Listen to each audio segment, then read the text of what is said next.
Good morning student. Now today we have to discuss about the part of flower. Last class में हमने बात की थी कि जो रिप्रोडक्टिव पार्ट है फ्लावर उसके बारे में हमने बात की थी और हमने देखा था कि ओवरी की पोजीशन के हिसाब से या फ्लावर के अरेंजमेंट के हिसाब से हम उनको रेसिमोस और साइमोस में डिवाइड करते हैं या हाइपोगाइनस, पेरिगाइनस, एपिगाइनस पे डिवाइड करते हैं। अब मैं केवल यदि फ्लावर की बात करूं क्योंकि चूंकि मॉर्फोलॉजी ऑफ फ्लावर यदि आपको पढ़ना और किसी एक फैमिली के फ्लावर को डिस्क्राइब करना है तो आपको पता होना चाहिए, टर्मोलॉजी पता होनी चाहिए कि किसको क्या कहते हैं, किस तरीके के स्ट्रक्चर होता है। तो यदि मैं पार्ट ऑफ फ्लावर की बात करूं तो पार्ट ऑफ फ्लावर में हमने कहा कि 4 बेसिक पार्ट हैं किसी भी फ्लावर के, जिसमें 2 ऐसे हैं जिनको हम वेजिटेटिव पार्ट कह सकते हैं या एसेसरी रिप्रोडक्टिव पार्ट कह सकते हैं और 2 ऐसे हैं जो एक्चुअल में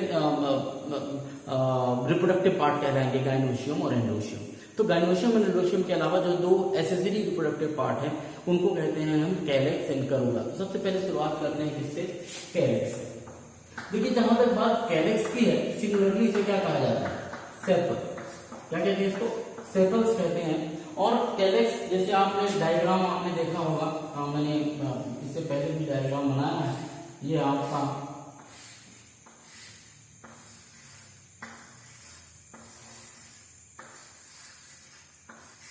ये जो स्ट्रक्चर है ये है सेपल्स। इन्हीं को हम कहते हैं क्या? कैलेक्स भी कहते हैं और सेपल्स कहते हैं सिमिलरली। तो ये स्ट्रक्चर जो है वो ग्रीन कलर का दिखता है। तो सेपल्स आपको कैसे होंगे? ग्रीन इन कलर होंगे नॉर्मली।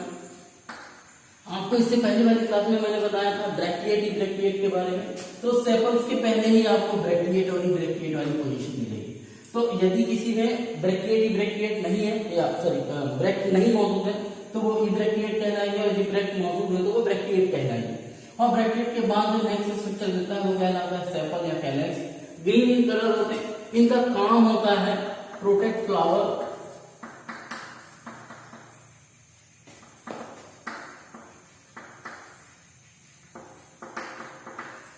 इन बड कंडीशन। तो जब फ्लावर बड कंडीशन में होता है, इनिशियली ग्रो कर रहा होता है फ्लावर, तो उस बड कंडीशन में प्रोटेक्ट करने का काम एक्चुअली में यही सेपल्स करते हैं।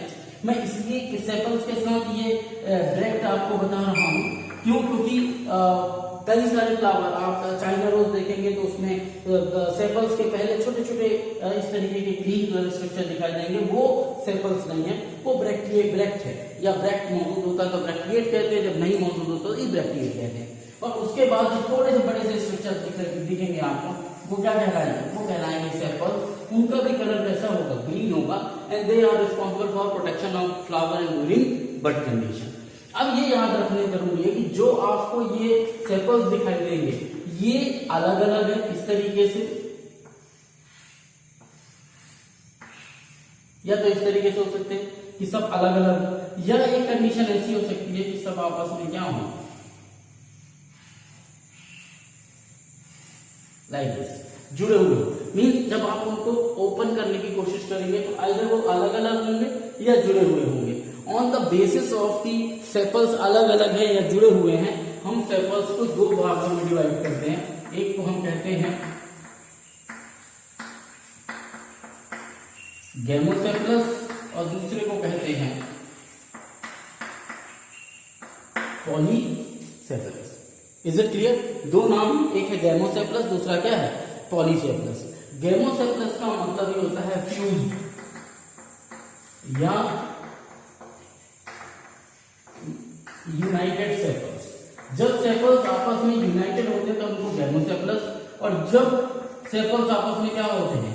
फ्री, आपस में एक दूसरे से जुड़े हुए होते हैं। जब आप सेपल देखेंगे, जब किसी भी फ्लावर का आप डिस्क्रिप्शन देखेंगे या फ्लावर को डिसेक्ट करेंगे तो पाएंगे कि जो सेपल्स हैं यदि वो इंडिविजुअल है, अलग अलग है, तो वो फ्री है, आपस में एक दूसरे से जुड़े नहीं, तो उस स्टेज को हम पॉलीसेपलस कहते हैं। और यदि वो आपस में यूनाइटेड है, जुड़े हुए हैं, तब वो कहलाते हैं क्या? Gamosepalous. Is there any doubt? तो कैलेक्स जो कि ग्रीन इन कलर होगा, बर्ड को प्रोटेक्ट, बर्ड कंडीशन में फ्लावर को प्रोटेक्ट करने का काम करेगा। और 2 सिचुएशन दिखेंगे, यदि जुड़ा हुआ है तो गैमोसेपलस और यदि फ्री है तो पॉलीसेपलस। Is it clear? तो ये तो बात हुई किसके बारे में? सेपल के बारे में। ना हम अब डिस्कस करेंगे दूसरा हमारा पार्ट कौन सा है? कोरोला। जब मैं दूसरे पार्ट की बात करता हूं, इनको सिमिलरली हम कहते हैं क्या? सेपल्स से, ये क्या है पेटल्स। जहां तक रही बात पेटल्स की, तो ये कलर्ड स्ट्रक्चर और कलर के साथ साथ सेंटेड भी, आइदर दे आर कलर्ड और सेंटेड। आइदर क्यों कह रहा हूं, क्योंकि नॉर्मली जितने भी कलर्ड फ्लावर होते हैं वो उनमें इतना ज्यादा सेंट नहीं होता, लेकिन जिनके पास बहुत ज्यादा कलर नहीं होता उनके पास सेंट होता है। और दरअसल ये कलर और सेंट होने के पीछे जो लॉजिक है वो यही है, टू अट्रैक्ट इंसेक्ट्स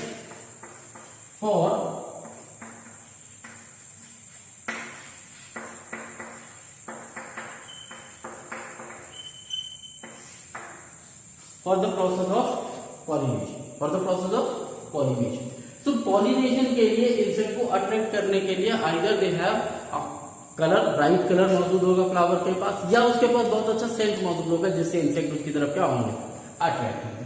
तो ये कोरोला दरअसल पेटल्स कहलाते हैं, ये है पेटल्स, इसको हम कहते हैं कोरोला या पेटल्स कहते हैं। जो आपको किसी भी फ्लावर में देखेंगे, आप रोज का फ्लावर देखेंगे, बड़े सुंदर सुंदर उनके पेटल्स होते हैं जो लाल लाल और गुलाबी कलर के होते हैं, तो वो पेटल्स होते हैं। यहां भी पेटल्स जो है तो फिर दो भागों में है, गेमोपेटल्स और पॉलीपेटल्स। सेम वही चीज है, यहां पर पेटल्स आपस में क्या होंगे, फ्यूज्ड या यूनाइटेड, और यहां पर पेटल्स कैसे होंगे, फ्री पेटल्स होंगे। तो जब पेटल्स का जब आप पोजीशन देखेंगे, आप एक से ज्यादा जब फ्लावर को डिस्क्राइब करेंगे, डिस्टिंग्विश करेंगे या उनको डिसेक्ट आउट करेंगे, तब आपको पता चलेगा। अच्छा, अब आप कहेंगे कि फ्यूज्ड और पॉली से फ्यूज्ड और फ्री से क्या फर्क पड़ेगा, क्योंकि जब आप किसी को फ्लावर बता रहे होंगे कि आपने कोई एक फ्लावर देखा है, तो वो पूछेगा उसमें कैलेक्स कैसा है। अब यदि वो आपस में जुड़े होंगे तो आप क्या वर्ड यूज करेंगे, यदि उनके पेटल्स आपस में अलग अलग होंगे तब आप क्या वर्ड यूज करेंगे, या जहां पर सेपल्स और पेटल्स को डिस्टिंग्विश करना पॉसिबल नहीं होगा उसके लिए पेरियंथ वर्ड आप कैसे यूज करेंगे। तो जब तक आपको इन्फॉर्मेशन ही नहीं होगी, नॉलेज ही नहीं होगी, टर्मोलॉजी ही नहीं पता होगी इस कंडीशंस को क्या कहते हैं, तो आपके लिए समझा पाना बड़ा मुश्किल होगा। तो फ्लावर के डिस्क्रिप्शन में हमको कैलेक्स को भी जानना जरूरी है और कोरोला के बारे में भी हमने बात करी। अब कैलेक्स एंड करोला के बाद जो अगली चीज आती है वो आती है इन कैलेक्स एंड करोला के, चाहे वो सेपल्स हो या पेटल्स हो, इन सेपल्स और पेटल का एक स्पेसिफिक अरेंजमेंट होता है हर एक फ्लावर में। उस अरेंजमेंट को हम कहते हैं aestivation, means arrangement of calyx and Corolla in a flower in a sequential manner. उस सीक्वेंस को हम कहते हैं एस्टिवेशन। वो क्या होता है पहले वो देख लेते हैं, फिर हम बचे हुए दो पार्ट में बात करेंगे, one is androecium and another is gynoecium. Is it okay? जैसे मैंने कहा कि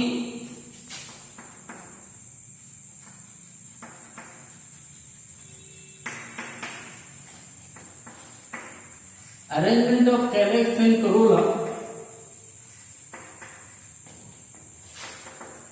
इन अ फ्लावर, इसी को हम कहते हैं क्या, एस्टिवेशन। टोटल 4 तरीके के एस्टिवेशन हमको देखने को मिलते हैं। वॉल्वेट, ट्विस्टेड, इम्ब्रिकेट और आखिरी वाला आता है वैक्सिलरी। सो नॉर्मली आपको इस 4 तरीके का एस्टिवेशन देखने को मिलेगा, वॉल्वेट, ट्विस्टेड, इम्ब्रिकेट और वैक्सिलरी। दरअसल होता क्या है, चारों का अंतर क्या है वो समझ जाइए। आप यदि चारों में देखेंगे, जब आप वॉल्वेट की बात करेंगे, वॉल्वेट का मतलब होता है कि जो पेटल्स हैं वो आपस में एक दूसरे के बगल में हैं, बट वो ना एक दूसरे को टच कर रहे हैं या टच भी कर रहे हैं, बट एक दूसरे के ऊपर ओवरलैप्ड नहीं है। आ रही बात समझ? तो जब पेटल्स की पोजीशन कुछ इस तरीके की हो,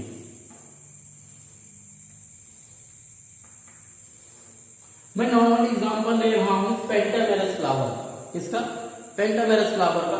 तो जब पांचों के पांचों पेटल इस तरीके से मौजूद हो जो एक दूसरे की, जिनकी कॉर्नर जो है तो एक दूसरे को ओवरलैप ना कर रही हो, टच ना कर रही हो, तब वो कहलाएगा क्या, वॉल्वेट। इसका बेस्ट एग्जांपल क्लोट्रोपिस,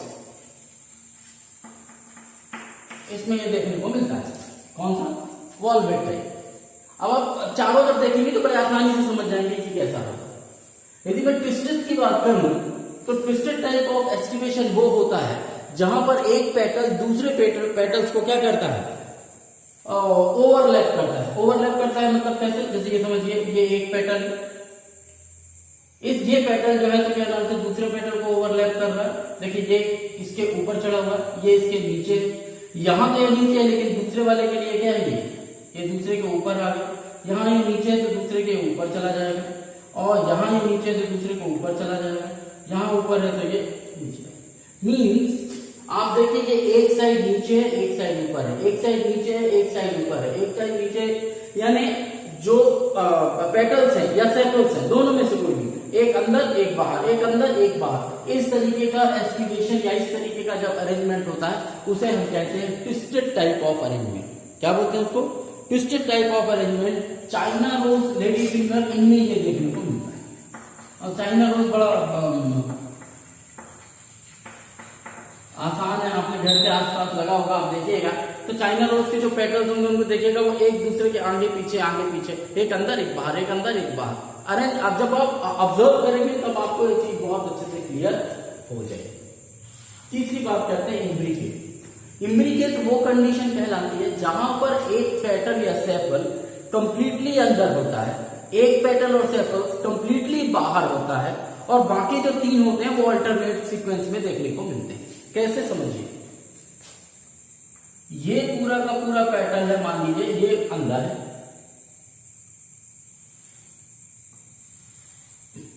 एम आई है, ये देखिए पूरा का पूरा पैटर्न अंदर हो गया। ये बाहर है तो स्वाभाविक है ये क्या होगा, अंदर होगा। ये बाहर है तो ये क्या होगा, अंदर होगा। ये पूरा बाहर है, 1 2 3 4 5, ठीक है।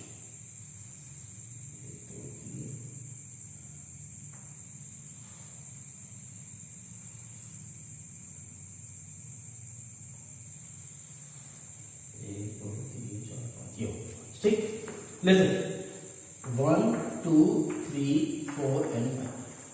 तो ये 1 कंप्लीट अंदर, 4 कंप्लीट बाहर, और 2 3 5 ये अल्टरनेट, मीन्स एक अंदर एक बाहर, एक साइड अंदर एक बाहर, एक साइड अंदर एक बाहर, मीन्स 1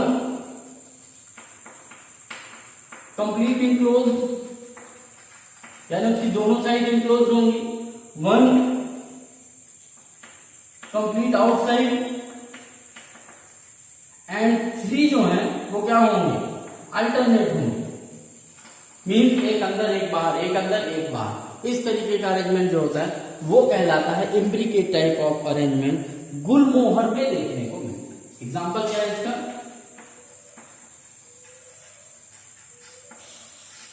गुलमोहर में देखेंगे तीनों टाइप के अरेंजमेंट में कोई डाउट। वॉलवेट जहां पर वो एक दूसरे को केवल टच करते हैं, ट्विस्टेड एक अंदर एक बाहर, एक अंदर एक बाहर, एक अंदर एक बाहर। इम्ब्रिकेट एक कंप्लीट अंदर एक कंप्लीट बाहर, बाकी तीन क्या होंगे आपको अल्टरनेट सिचुएशन में देखने को मिलेंगे।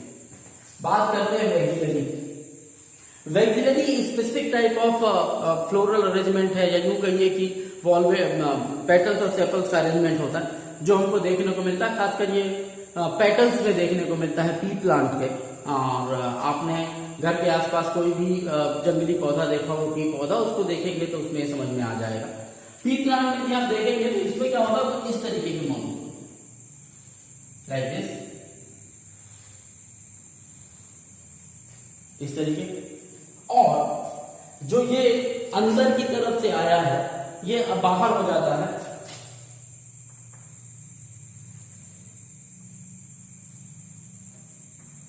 Like this.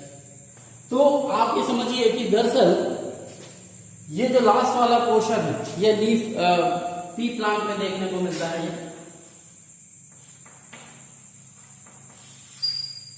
ये कील कहलाती है, ये उसको कवर किया हुआ स्ट्रक्चर होता है। तो इस तरीके से आपको वैक्सिलरी में कील मिलेगी।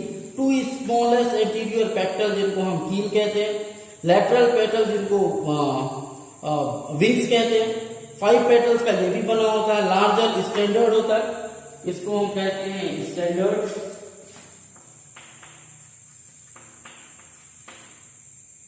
ये होता है कील और ये होते हैं विंग्स।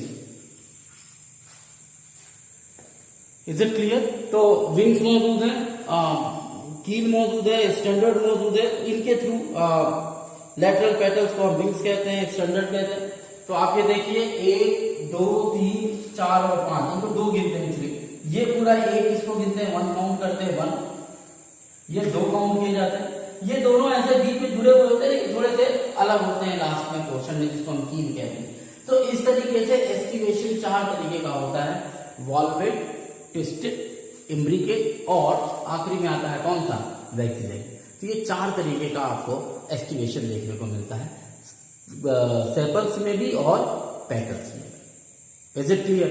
तो फ्लावर जब भी आप देखेंगे तो इन 4 में से जिस तरीके का अरेंजमेंट आपको पेटल और सेपल में देखने को मिलेगा, आप उसी तरीके का उसका अरेंजमेंट लिखेंगे कि ये इनका सेपल्स जो है तो वॉल्वेट कंडीशन में है, ट्विस्टेड कंडीशन में है, इम्ब्रिकेट कंडीशन में है या वैक्सीलेट कंडीशन में है। Is it clear? तो यहां तक बात हो गई इसकी एस्टिवेशन की। अब हम चलेंगे जो रिप्रोडक्टिव पार्ट हैं उनको, उनके कौन कौन से स्ट्रक्चर, क्या नाम है, और पॉली और गैमेसेप्लस की कंडीशन होती है या फ्री या डिफ्यूज कंडीशन होती है, तो उनको हम क्या नाम देते हैं उसके बारे में बात करें। देखिए जहां तक आप एंड्रोशियम की बात करें तो हमने लास्ट क्लास में भी एक चीज किया था आपको कि एंड्रोशियम में क्या होगी, इस तरीके का स्ट्रक्चर देखने को मिलता है। ये कहलाता है फिलामेंट, और फिलामेंट के ऊपर मौजूद होता है क्या, एंथर।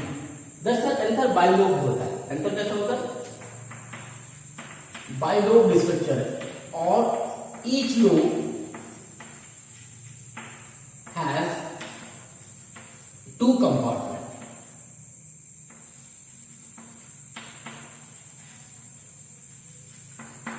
यदि आप देखें तो कुछ इस तरीके का स्ट्रक्चर होता है। यदि मैं इसको ऐसे कट करूं तो मेरे को ऐसे 2 लोब दिखाई देंगे। बाद में भी अंदर की तरफ देखूं तो दोनों लोब कुछ इस तरीके से फिर से 4 भागों में डिवाइड करते हैं, 1 2 3 4। तो इस तरीके से 4 पोर्शन में डिवाइड करते हैं। और दरअसल इन्हीं के अंदर डेवलपमेंट होता है किसका, मेल गैमेट। किसका डेवलपमेंट होता है, मेल गैमेट का development. Is it clear? So anther bilobe है और हर एक लोब फिर से 2-2 कंपार्टमेंट में डिवाइडेड होता है, कुछ इस तरीके का।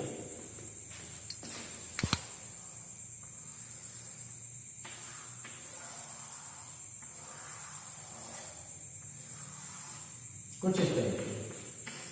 तो ये 4 लोग, ये 2 लोग, ये आधा लोग हो गया और ये आधा लोग हो गया, और इन दोनों लोग के 2-2 कंपार्टमेंट हो गए, तो 4 कंपार्टमेंट बनते हैं इस तरीके से।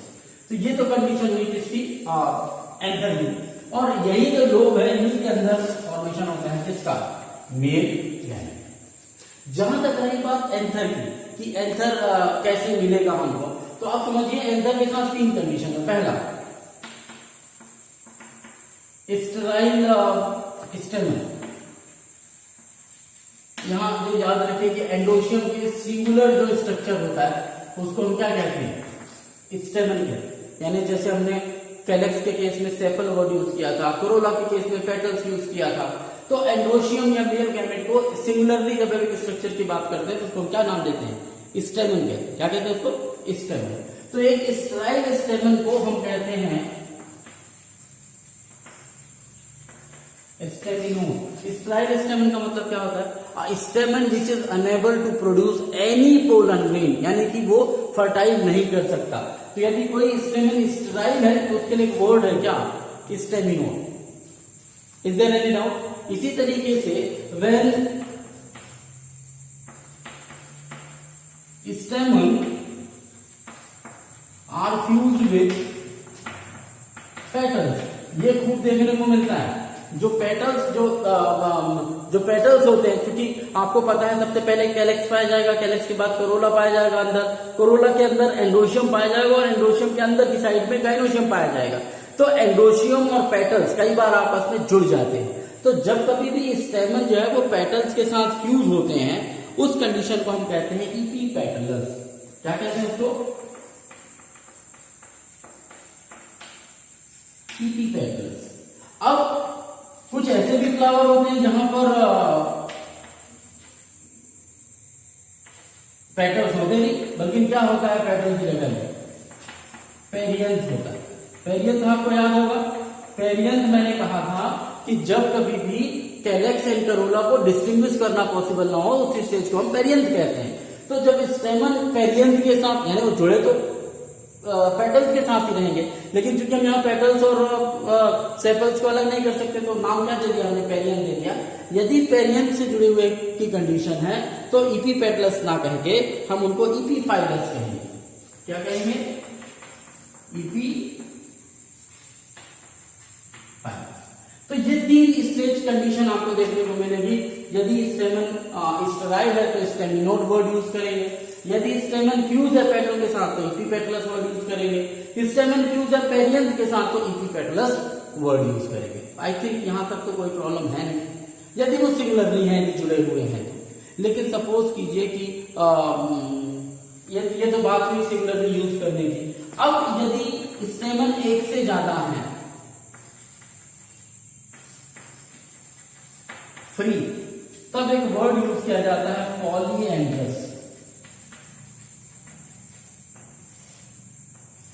जैसे हम पेटल्स और सेपल के केस में गैमोपेटलस और पॉलीपेटलस वर्ड यूज करते थे।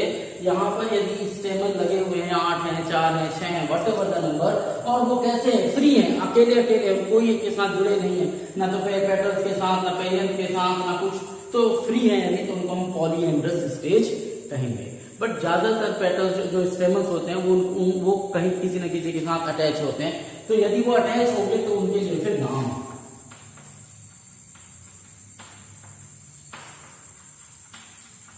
Stamens are fused. क्या होगी कंडीशन? Fuse condition. यदि मैं फ्यूज स्टेमन की बात करूं तो यहां आता है मोनो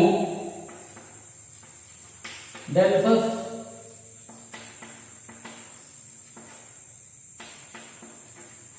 डाइडेल्फस और पॉलीडेल्फस। तीन कंडीशन देखने को मिलती है। पॉलीडेल्फस तो मोनो, डाई और पॉलीडेल्फस, ये 3 स्टेज देखने को मिलती है फ्यूज कंडीशन जब स्टेमन आपस में जुड़े हुए। यदि पूरे के पूरे स्टेमन आप ऐसा मानकर चलिए कि यूनाइटेड है, एक साथ है, तो वो कहलाएगा मोनोडेल्फस। यानी मान लीजिए 5 है या 8 है, वो एक साथ जुड़ के और गुच्छा बना ले तो मोनोडेल्फस होगा। डाइडेल्फस जब मान लीजिए 8 या 9 है तो 2 एक साथ जुड़ जाए और बाकी 6 8 एक साथ जुड़ जाए, यानी 2 ग्रुप में डिवाइड हो जाए, तो डाइडेल्फस। ये डाइडेल्फस वाली स्टेज हमको देखने को मिलती है किसमें? पी प्लांट में। पी प्लांट में हमको देखने को मिलती है, जहां टोटल 10 होते हैं, जहां पर एक अलग रह जाता है और 9 आपस में जुड़कर एक साथ यूनाइट हो जाते हैं, तो वो डाइडेल्फस कंडीशन है। जहां पर अलग अलग ग्रुप में स्टेमन जुड़ जाते हैं उनको हम पॉलीडेल्फस कंडीशन कहते हैं। सो होप आपको समझ में आया होगा। एंड्रोशियम सिमिलरली स्टेमन कहते हैं, बाइलोड होता है, 2 कंपार्टमेंट होते हैं, यहीं से मेल गैमेट का फॉर्मेशन होता है। स्टेराइल हुआ तो स्टेमिनॉइड, पेटल से फ्यूज हुआ एपीपेटलस, पेरियंथ से तो एपीफाइलस। यदि फ्री हुए तो पॉलीएंड्रस, और यदि फ्यूज हुए तो हमको देखना पड़ेगा कि एक साथ फ्यूज है तो मोनोडेल्फस, 2 के ग्रुप में फ्यूज है तो डाइडेल्फस, और 3 के या 2 से ज्यादा के ग्रुप में है तो पॉलीडेल्फस कंडीशन। तो होप आपको ये वर्ड याद रहेंगे, क्योंकि जब आप क्लासिफिकेशन करेंगे किसी भी प्लांट का तो ये टर्मोलॉजी आपको यूज होगी। Is it clear? बात करते हैं लास्ट रिप्रोडक्टिव पार्ट की, जो फ्लावर के अंदर देखने को मिलता है, reproductive organ, that is gynoecium. देखिए जहां तक गाइनोशियम की बात है, गाइनोशियम को सिंगुलरली हम कहते हैं कार्पेल। क्या वर्ड यूज किया जाता है? कार्पेल। आपने देख लिया, कल मैं बहुत दिनों से डायग्राम बना रहा हूं फ्लावर का, इस तरीके का एक स्ट्रक्चर मैं बनाता हूं, ये कहलाता है स्टिग्मा, ये कंडीशन कहलाती है स्टाइल, ये कहलाती है ओवरी, और ओवरी के अंदर एक स्ट्रक्चर पाया जाता है जिसे हम कहते हैं क्या? ओवरी। यही ये क्या है? ओवरी क्या है? Sir female gamete. क्या है? Female gamete. दरअसल फीमेल गैमेट के सभी पार्ट का अपना अपना काम है। स्टाइल एक बेस की तरह काम करती है फॉर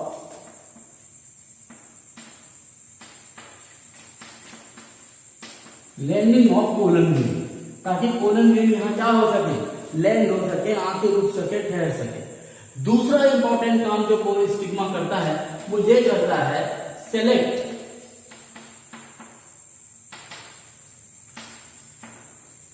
requisite pollen grain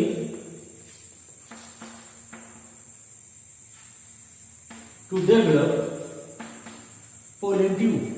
दरअसल यही पोलन ग्रेन जो स्टिग्मा के आपके ऊपर गिरते हैं, इन्हीं से पोलन ट्यूब बनती है जो मेल गैमेट को ले जाकर फाइनली फ्यूज कराते हैं किसके साथ, फीमेल गैमेट ओवरी के साथ। लेकिन ऐसा नहीं है कि कोई एक आप इंसेक्ट को ये इंस्ट्रक्ट कर दे कि भाई तुम रोज फ्लावर में बैठे हो तो अब रोज फ्लावर में ही जाकर बैठना। कोई इंसेक्ट किसी भी फ्लावर में जाकर बैठ सकता है। तो एक फ्लावर के स्टिग्मा में उस खुद के फ्लावर के अलावा दूसरे स्पेसीज के भी ढेर सारे पोलन ग्रेन मौजूद होते हैं, लेकिन ये स्टिग्मा बाकी किसी भी पोलन ग्रेन को जर्मिनेट नहीं होने देता, पोलन ट्यूब नहीं बनाने देता, एक्सेप्ट किसके, उसके जो उसका कॉम्पिटेबल है, मीन जिसको वो डेवलप होने देना चाहता है या उसको आगे बढ़ाना चाहता है। तो उसको डिसाइड करने का बड़ा इंपॉर्टेंट काम कौन करता है, स्टिग्मा करता है। जहां तक रही बात फीमेल पार्ट में स्टाइल की, तो स्टाइल एक पाइप लाइक स्ट्रक्चर है और इसका एज सच कोई बहुत ज्यादा फंक्शन नहीं है, एक्सेप्ट कि ये स्टिग्मा और ओवरी को आपस में क्या करता है, कनेक्ट करता है, जोड़े रखता है। जहां तक रही बात ओवरी की, तो it contains female gamete and that is ovule.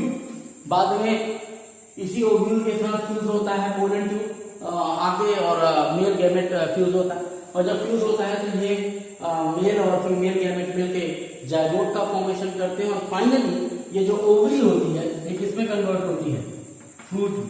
किसमें कन्वर्ट होती है, फ्रूट में। जबकि ओव्यूल के साथ जो मेल गैमेट मिलता है ये बनाते हैं जाइगोट, और यही जाइगोट बाद में डेवलप होता है किसमें, सीड में। जबकि पूरी की पूरी ओवरी किसमें कन्वर्ट होती है, फ्रूट। ये आप ध्यान में रखिए। हाँ, अब इस ओवरी के अंदर ये जो ओव्यूल है इसका अरेंजमेंट अलग अलग हो सकता है। अरेंजमेंट अलग हो सकता है मतलब एक ओवरी में एक से ज्यादा ओव्यूल मौजूद हो सकती है, और on the basis of arrangement and situation of this ovule, या यूं कहिए कि जिस तरीके से ये ओव्यूल इस ओवरी से जुड़े हुए होते हैं, जिस भी मेथड के थ्रू जिस चीज से जुड़े हुए होते हैं, उस स्ट्रक्चर को हम कहते हैं, एक नाम है प्लेसेंटा। आपने प्लेसेंटा सुना होगा ह्यूमन के केस में। तो प्लेसेंटा दरअसल वो कनेक्शन होता है मदर और चाइल्ड के बीच में, जिससे वो न्यूट्रिशन चाइल्ड को प्रोवाइड करता है। यहाँ पर जो ओवरी के साथ जो प्लेसेंटा जुड़ा हुआ है, यूं कहिए ओव्यूल के साथ जो प्लेसेंटा जुड़ा हुआ है, ये प्लेसेंटा प्रोवाइड करता है न्यूट्रिशन ओव्यूल को डेवलप होने के लिए। अब ये प्लेसेंटा का अरेंजमेंट कैसा है, इस बेसिस पे भी हम सीड्स को या फ्रूट्स को क्लासिफाई करते हैं, और उसके लिए एक वर्ड है प्लेसेंटेशन। वर्ड क्या है, प्लेसेंटेशन। तो टोटल 4-5 तरीके के प्लेसेंटेशन हमको देखने को मिलते हैं, चाहे आप मार्जिनल प्लेसेंटा की बात कीजिए, एक्साइल प्लेसेंटा की बात कीजिए, पेराइटल प्लेसेंटा की बात कीजिए, फ्री सेंट्रल की बात कीजिए, या बेसल प्लेसेंटा की बात कीजिए। ये डिफरेंट तरीके के प्लेसेंटा हैं। कैसे स्ट्रक्चर को हम कौन से नाम से जानते हैं ये जानना बहुत जरूरी है, ताकि अगली बार जब भी कोई आप फ्रूट खाएं या कोई भी फल खाएं तो आप आसानी से बता सकें कि इस फ्रूट में या इस फल में किस तरीके का प्लेसेंटेशन मौजूद है। Is it clear? पर उससे पहले आप ये समझिए कि यदि अब ये जैसे मान लीजिए मैंने कहा कि एक ही अब ओवरी में भी जो ओव्यूल मौजूद है उनके बेसिस पे यदि मैं बात करूं, तो यदि कार्पल फ्यूज है तब उसको क्या कहेंगे, और कार्पल यदि फ्री है आपस में, क्योंकि कोई जरूरी तो नहीं कि एक ही कार्पल मौजूद हो। हमने तो कहा गाइनोशियम एक से ज्यादा हो सकता है, हम तो कह रहे हैं कि स्ट्रक्चर के बारे में बात कर रहे हैं। तो यदि कार्पल फ्यूज है तो उस कंडीशन में उसे हम कहेंगे सिनकार्पस कंडीशन। क्या कहेंगे, सिनकार्पस। और यदि कार्पस फ्यूज है फ्री है तो उसे कहते हैं हम एपोकार्पस। तो यदि कार्पल या गाइनोशियम आपस में फ्यूज है then they are known as syncarpous, और यदि कार्पल फ्री है तो वो स्टेज कहलाएगी एपोकार्पस। आई थिंक कि इतना आपके लिए काफ़ी है गाइनोशियम को लेकर, इतने ही पार्ट में आप किसी भी फ्लावर को डिस्क्राइब कर पाए।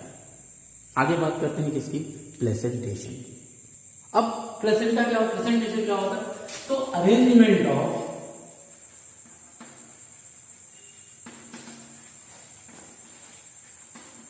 Ovule in ovary, arrangement of ovule in ovary is known as placenta. दरअसल प्लेसेंटा आपको 4-5 तरीके का मिलता है। एक तो मिलता है मार्जिनल प्लेसेंटा,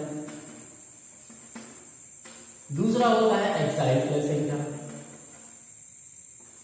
तीसरा होता है पेराइटल, तीसरा होता है फ्री सेंट्रल, और लास्ट वाला होता है बेसल। तो इस तरीके से 5 तरीके के प्लेसेंटा आपको देखने को मिलते हैं, marginal, axile, parietal, free central और बेसल। तो जो ये 5 तरीके के प्लेसेंटा है आप पहचानेंगे कैसे, बड़ा सिंपल सा तरीका। जब भी किसी फ्लावर या फ्रूट को आप देखते हैं, यदि उनके सभी के सभी सीड मार्जिन पे लगे हुए हों तो वो मार्जिनल प्लेसेंटा है। आपने यदि कभी मटर के दाने देखे हों,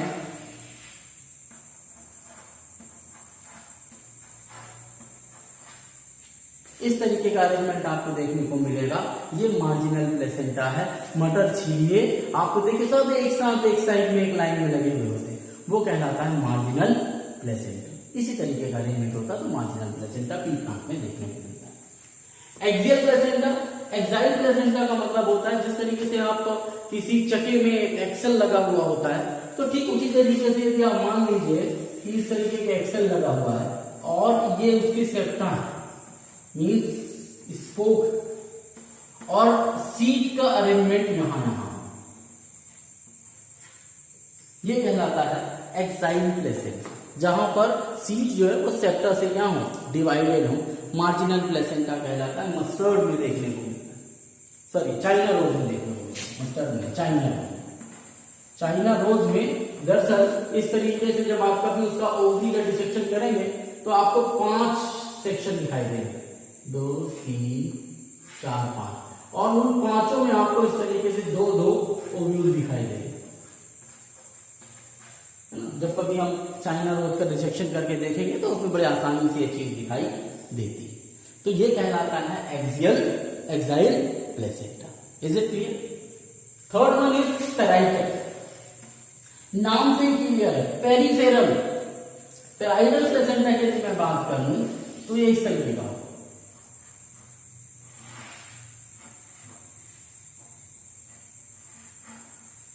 मीन्स जो सीड्स मौजूद है वो कहां पर मौजूद है, पेरीफेरी में मौजूद है। किसमें मौजूद है, पेरीफेरी में। मस्टर्ड इसका सबसे अच्छा एग्जाम्पल है।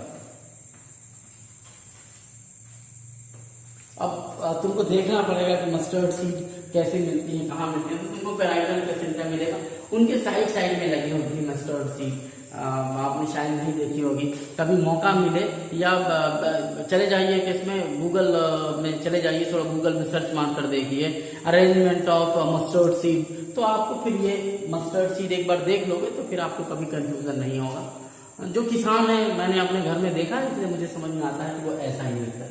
मटर सबको याद आ रहा होगा क्योंकि मटर सबने खाया होगा। फिर इसी तरीके से नींबू सबने खाया होगा, तो नींबू में एक्साइल देखने को मिल जाएगा, सिट्रस फ्रूट में देखने को मिल जाएगा। तो जो आपने खाया है, जो आपने यूज किया, वो आप इमेजिन कर लेते हो। मस्टर्ड शायद इमेजिन करना थोड़ा सा मुश्किल, तो गूगल में जाकर आप बड़े आसानी से देख सकते हो। फ्री सेंट्रल, देखिए फ्री सेंट्रल और एक्साइल में बहुत ज्यादा अंतर नहीं है। फ्री सेंट्रल में और एक्साइल में दोनों में जो सीड्स है वो सेंटर में ही मौजूद होते हैं। बस अंतर केवल इतना होता है कि एक्साइल में सेप्टा में डिवाइडेड होता है पूरा का पूरा स्ट्रक्चर, यहाँ कोई सेप्टा मौजूद नहीं होता, वो किसी को बीच में डिवीजन की प्रोसेस नहीं देखने को मिलती। और जब ये नहीं देखने, प्राइमोज में ये देखने को मिलता है। और भी एग्जाम्पल होंगे, मुझे याद नहीं है, वहां देखने को आपको ये मिल जाएगा क्या, फ्री सेंट्रल, जहां पर सेंटर में मौजूद है सीड, हालांकि कोई डिवीजन आपको देखने को वैसा नहीं मिलता है। लास्ट आता है बेसल प्लेसेंटा। बेसल प्लेसेंटा कुछ इस तरीके का होता है।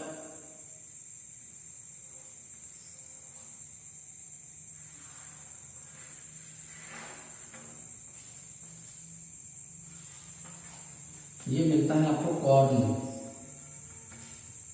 भुट्टे आपको देखो में, सनफ्लावर में देखने को मिलता है, मैरीगोल्ड में देखने को मिलता है।